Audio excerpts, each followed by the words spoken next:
오늘 주신 하나님의 말씀은 히브리서 9장 23절에서 28절까지 말씀입니다.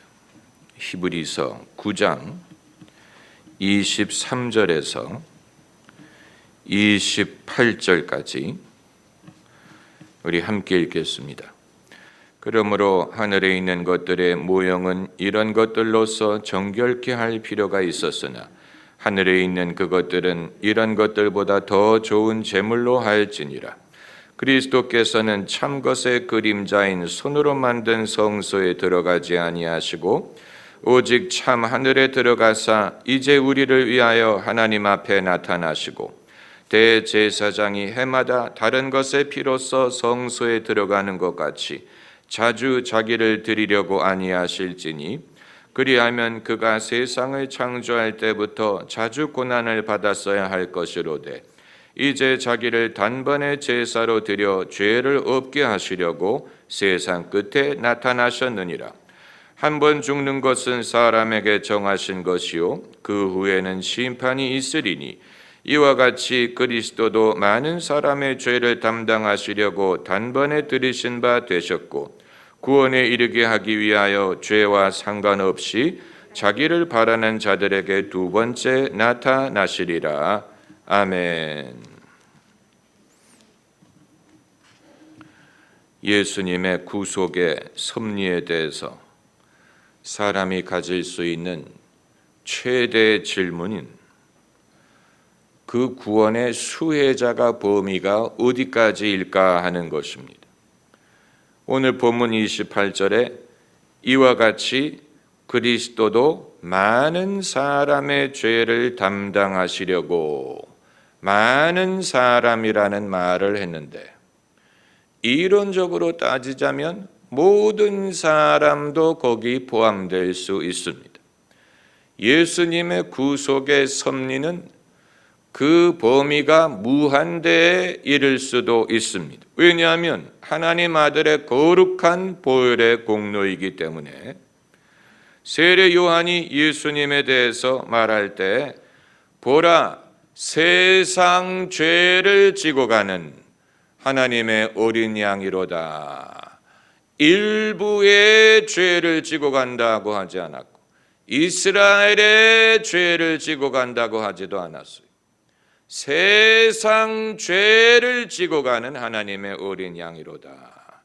세상 죄를 지고 가셨다면 문자 그대로 온 세상의 죄를 지고 가신 것이 아니냐 하는 질문을 우리가 가질 수 있습니다. 그 말의 뜻은 사람이 예수님에 대해서 들어본 적이 있든 들어본 적이 없든 예수님을 알든 예수님을 모르든 심지어 예수님을 믿는 사람이든 안 믿는 사람이든 간에 예수께서 온 세상의 죄를 지고 가셨다면 그 모든 사람들의 죄를 지고 가셨기 때문에 적어도 잠재적으로 모든 사람이 죄사함을 얻을 수 있는 가능성이 존재하는 것이 아니냐 하는 질문을 갖게 됩니다. 이건 신학자들이 갖는 질문입니다.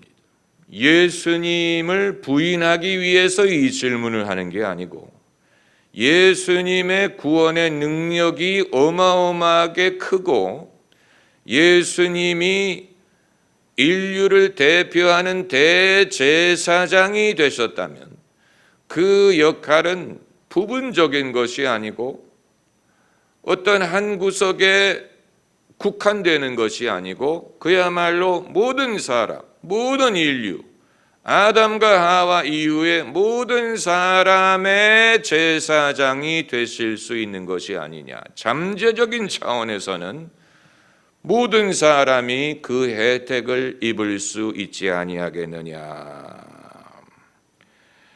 이 질문에 대해서 신약 성경은 직접적인 답을 하지 않고 신약 성경의 저자들이 그런 질문을 가졌는지 우리가 알 수 없습니다. 이제 이것을 해답하기 위해서는 예수님의 예수님이 어떻게 우리의 구원자가 되시는가 하는 원리를 좀 공부를 할 필요가 있습니다. 예수님이 어떻게 우리의 구원자가 되시느냐, 예수님이 어떻게 우리 죄를 사하시고 어떻게 해서 예수님이 우리를 구원하셨느냐, 여기에는 한 가지 논리만 있는 게 아니고 여러 논리가 성경에 포함되어 있습니다. 성경의 저자에 따라서 강조하는 부분이 달라요. 어떻게 예수님이 우리의 구원자가 되셨는지, 이건 여러 논리가 있다는 것은 그만큼 더 강력하고 효험이 있다는 뜻입니다. 밧줄이 한 겹으로 된 밧줄보다 여러 겹이 합쳐져서 만든 밧줄이 더 강력한 것처럼 예수께서 어떻게 우리의 구원자가 되시는가 하는 원리가 한 가지만 있는 게 아니고 여러 가지가 서로 같이 역사할 때 더 그 구원은 효력이 있고 힘이 있고 더 강력한 하나님의 능력과 의지를 증거할 것입니다. 첫 번째 원리는 다 설명을 해드릴 수는 없지만 첫 번째 원리는 노아의 방주와 같은 원리입니다. 예수님이 노아의 방주와 같이 되셨기 때문에 예수님 안에 있는 자는 구원을 받고 예수님 밖에 있는 자는 심판을 받는 원리. 노아의 방주는 아주 쉽게 그것을 이해하게 만들었죠. 이 방주가 없는 게 아닌데 방주 밖에 있는 자는 그 심판을 피할 길이 없고 방주 안에 있는 자, 그러니까 그 사람이 어떤 사람이냐 하는 건 별로 중요하지 않은 거예요.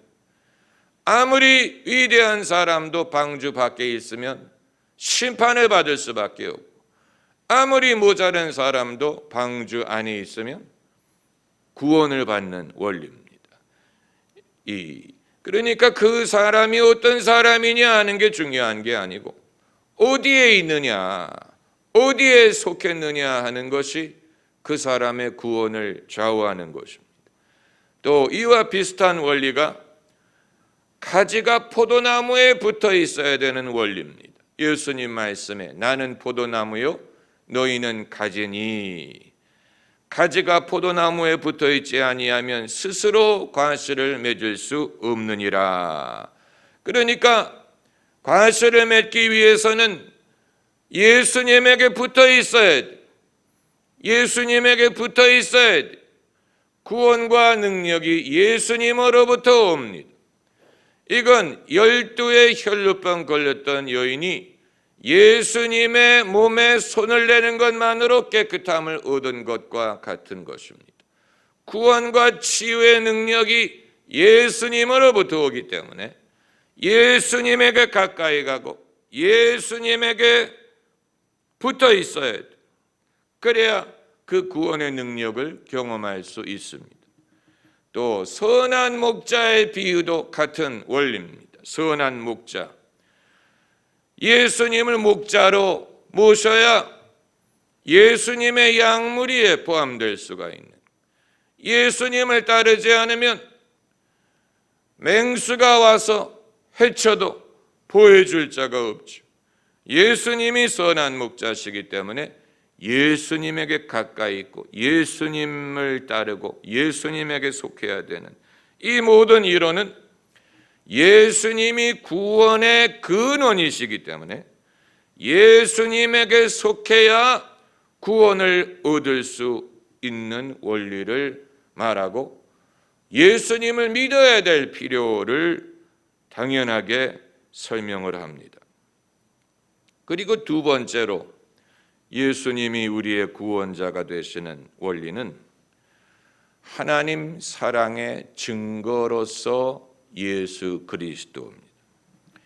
하나님이 죄인된 우리를 사랑하신다는 것을, 인간의 죄가 하나님을 두렵게 함으로 어떤 방법을 통해서도 사람이 믿으려고 하지 않고 믿을 수가 없고 자격지심을 갖고 스스로 하나님으로부터 숨으려고 합니다.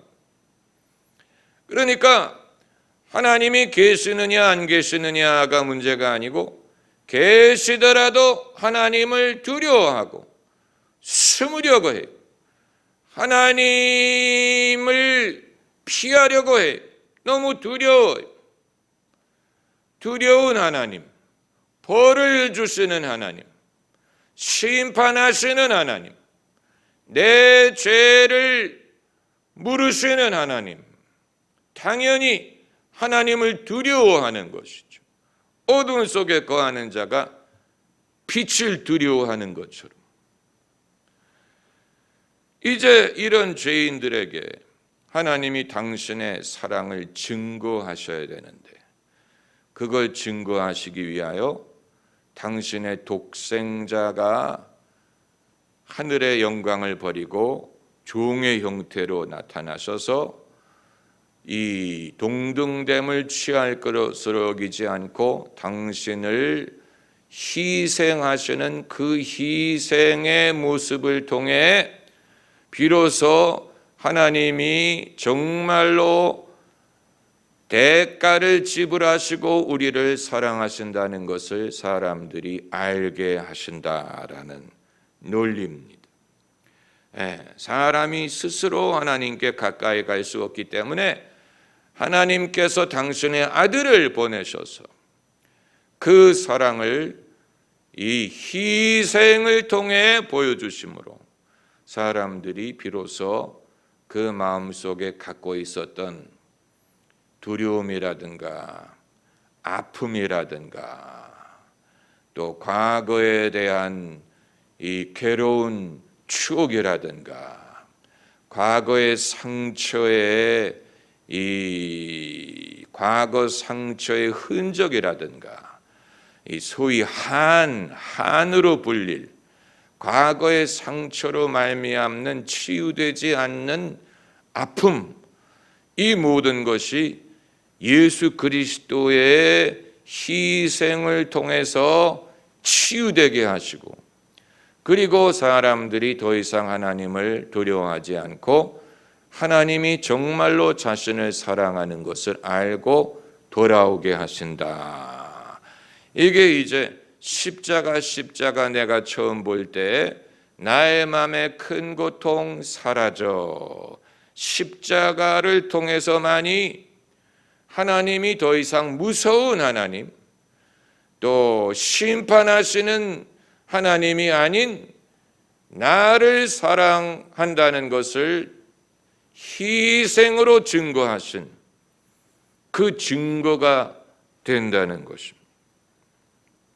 그리고 세 번째 원리는 강한 구원자로서의 예수님. 강한 구원자. 예수님이 인류를 대표해서 죄와 사망 권세와 싸우신 분. 마치 다윗과 같아. 이스라엘 군대가 다 골리앗을 두려워해서 사울 왕에서부터 모든 장수와 모든 군사가 다 두려워했죠. 다 떨었어요. 골리앗이 이스라엘 군대를 모욕하고 이스라엘의 하나님을 모욕했는데 아무도 골리앗과 맞서 싸울 엄두를 내지 못했죠. 그런데 다윗이 가서 싸워 이겼죠.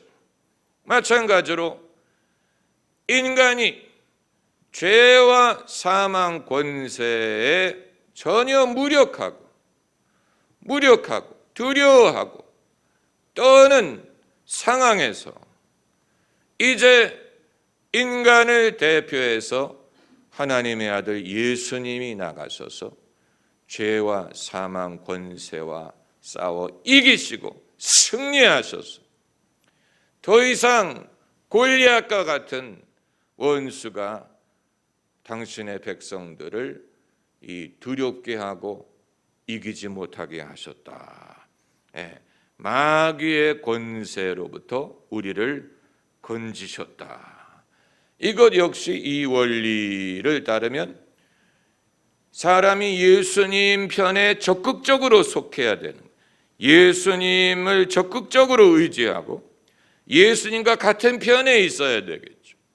예수님과 반대편에 있다면 예수님이 우리의 구원자가 될 수 없는데, 예수님과 같은 편에 있어야 예수님의 승리가 우리의 승리가 될 수가 있는 것입니다.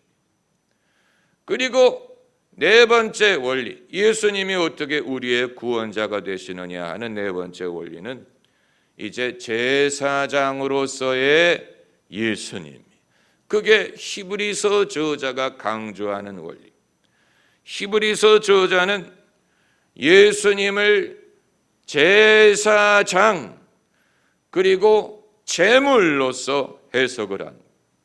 구약에도 제사장이 있고 제물이 있었지만 구약의 제사장은 본인이 죄인이기 때문에 먼저 본인을 위해 제사를 드려야 되고, 그리고 구약의 제사는 사람의 죄를 없이 할 능력이 없기 때문에 해마다 그 제사를 반복해야 했어요.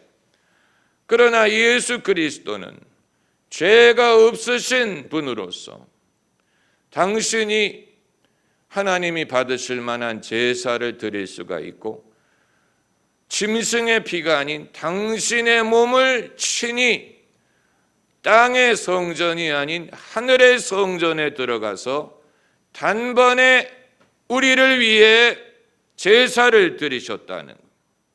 그래서 예수님의 제사를 통해 이제 히브리서 저자가 28절에 많은 사람의 죄를 담당하게 하셨다. 히브리서 저자도 왜 많은 사람이라는 표현을 채택했을지, 왜 모든 사람이라고 말하지 않았을까?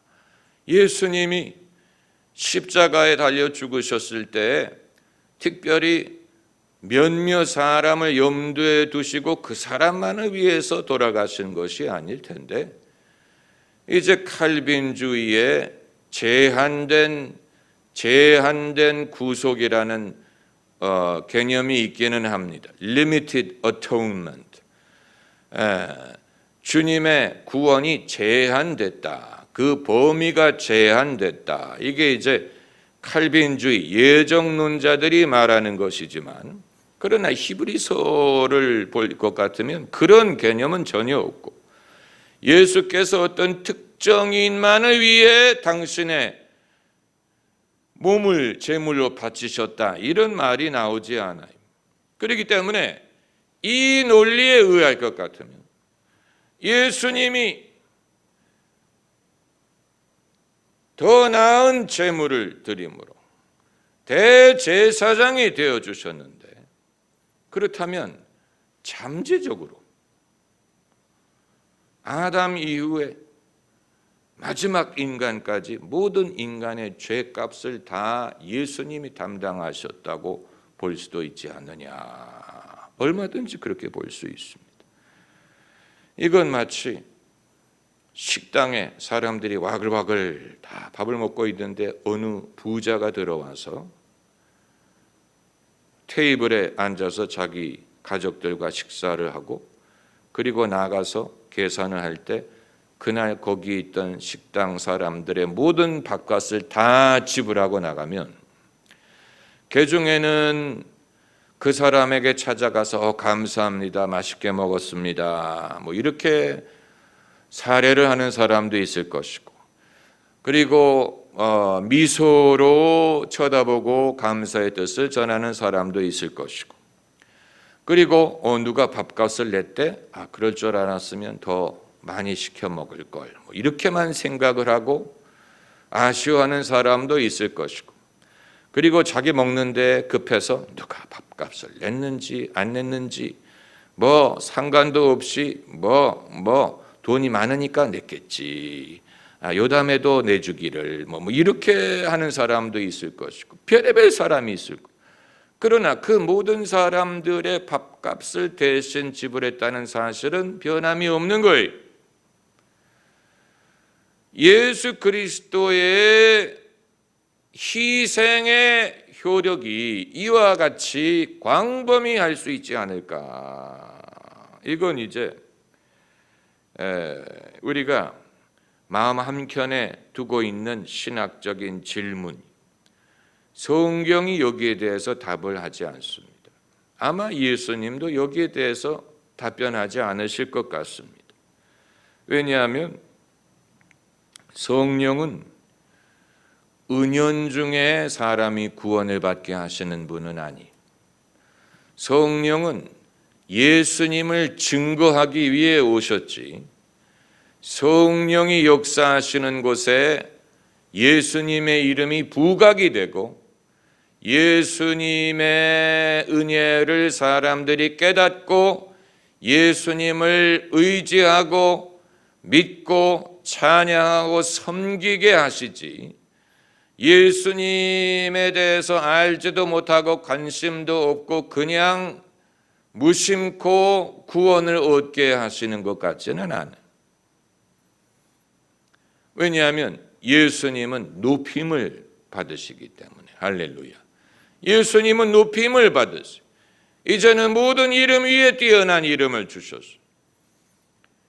예수님의 이름을 우리가 영화롭게 할 필요가 있어요. 10명의 문둥병자가 멀리서 우리를 불쌍히 여겨달라고 하셨죠. 그때 예수님이 가서 내 몸을 제사장에게 보이라고 하셨어요.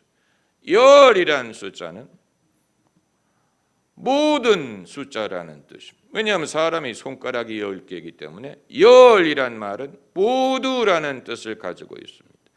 10명의 문둥병자, 10명이 다 깨끗함을 얻었어요.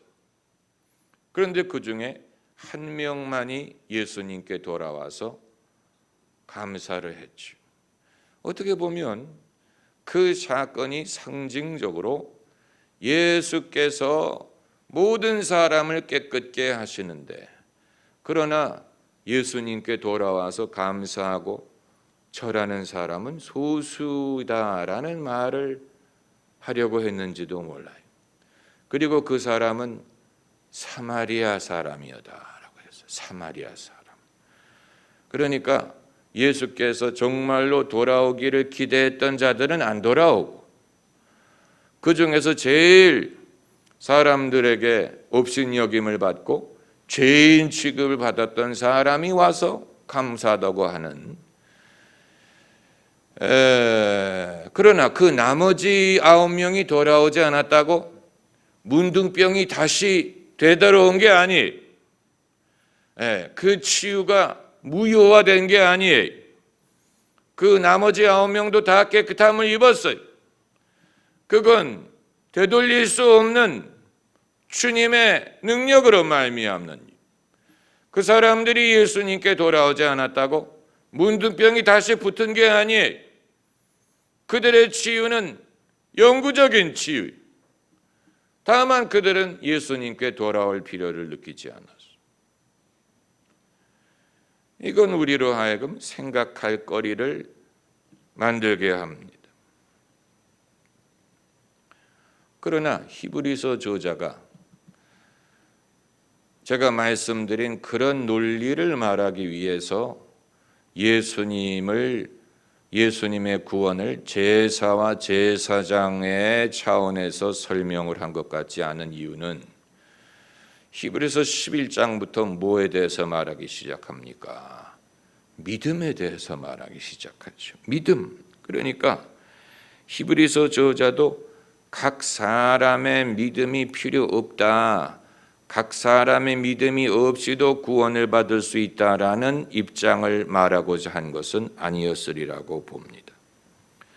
그리고 더 중요한 것은 우리의 목적은 그 9명의 문둥병자처럼 그냥 문둥병이 낫는 것만이 우리의 목적이 아니에요. 우리가 예수님을 믿는 목적은 그냥 우리의 죄 사함을 얻기 위한 것뿐만이 아니에요. 우리가 예수님을 믿는 목적은 예수님을 사랑하고 섬기고 따르고 예수님을 우리의 스승으로 모시기 위한 것입니다. 그렇죠. 그게 기독교인이에요. 기독교인은 그냥 죄사함을 얻은 데서 끝나는 게 아니고 예수님을 사랑하고 감사하고 섬기고 예수님의 제자가 되고 예수님의 일에 동참하는 사람들이 아닙니까? 그렇잖아요. 우리가 수고하고 애쓰는 이유는 이 모든 일을 하기 위한 것이죠. 예수님의 종이, 예수님의 제자, 예수님의 친구가 되기를 원합니다. 예수님이 제자들에게 내가 너희를 종이라 하지 않고 친구라 하였으니, 이처럼 예수님의 친구가 되기를 원하는 것이죠. 이게 우리의 신앙생활의 목적, 우리가 추구하는 것입니다. 그게 아니고 그냥 구원받는 것만이 목적이라면 예수님을 영접한 다음에 죽어야 돼. 예수님을 영접한 다음에 곧 돌아가셔야 돼. 그게 목적이니까 예수님을 영접한 다음에 목사가 그 사람을 어디 집어 던져야 돼. 빨리 가시라고. 이제 구원 얻었으니 빨리 가시라고. 그러나 그렇게 하지 않지. 왜 그렇게 하지 않습니까? 우리의 인생에는 목적이 있기 때문에 그런 거예요. 세상에서 우리가 사는 동안에 목적이 있는 그 목적을 예수님을 통해 발견하는 것입니다. 예수님을 통해서 그것을 발견합니다. 할렐루야. 돌아온 한 명의 문둥병자와 같이 되기를 원하는 것입니다. 기도하십시다.